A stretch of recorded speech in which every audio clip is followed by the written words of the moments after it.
When a peaceful day at the park turns into a police confrontation, a father's love and a child's innocence challenge deep-rooted biases in an unexpected way. It was a warm Sunday afternoon in Greenfield Park, Ohio. Families filled picnic tables, kids laughed on swings, and couples strolled under the oak trees. Among them were Darren and his 6-year-old daughter, Emma. Darren had packed a simple lunch of peanut butter sandwiches, apple slices, and lemonade. They sat on a faded blue blanket, laughing as Emma excitedly shared her plans for first grade.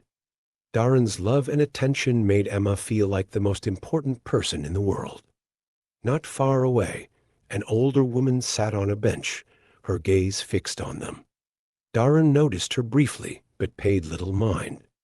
Being a black father to a white daughter often drew stares some warm, others filled with judgment. Emma's bright blue eyes sparkled as she asked to play on the playground. Darren smiled and let her go, reminding her to stay where he could see her. Unbeknownst to him, the woman on the bench had dialed 911. Emma's laughter filled the air as she swung from the jungle gym, her pink sneakers dangling. Darren relaxed, watching her play, unaware of the storm brewing. The woman approached Emma, her voice loud enough to be heard over the chatter.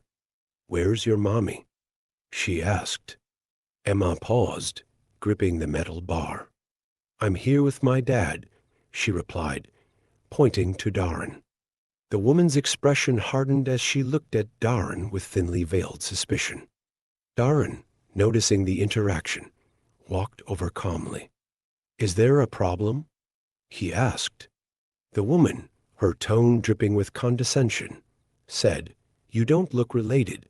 Darren's patience wore thin, but he stayed composed. "She's my daughter," he said firmly. Emma, sensing the tension, ran to his side, clutching his hand. The woman muttered, "You can't be too careful these days," glancing at Emma as if searching for signs of distress. Moments later, the wail of sirens pierced the park's tranquility. 2 patrol cars rolled to a stop near the playground, drawing the attention of everyone.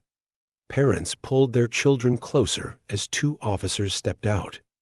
The woman who had called them approached, gesturing toward Darren as she spoke in hushed tones. Darren stood his ground, his posture calm but guarded. Emma, sitting on the blanket, gripped her water bottle tightly, her wide eyes darting between her father and the flashing lights. The officers questioned Darren, their tone professional but probing. Darren answered each question clearly, keeping his frustration in check. "She's my daughter," he said, handing over his identification and Emma's adoption paperwork. The officers reviewed the documents, their expressions softening as they realized the truth. "Everything checks out," the female officer finally said. "I'm sorry for the inconvenience, Mr. Johnson." The woman, however, was not satisfied. "You're just going to leave it at that?" "Look at them, it doesn't seem right," she insisted. The female officer, her tone firm, replied, "Ma'am, there is no issue here." Darren knelt beside Emma, smoothing her hair. "Hey, kiddo, it's okay," he said softly. Emma whispered, "Are we in trouble, Daddy?" Darren's heart broke at her question, but he reassured her, "No, sweetheart, we're not in trouble." As the officers left, Darren addressed the woman directly. "Assumptions like these can cause real harm. My daughter doesn't deserve to feel unsafe just because our family looks different." Emma clung to him, adding, "I love my daddy. He's the best." Her innocent words silenced the park, leaving the woman visibly uncomfortable.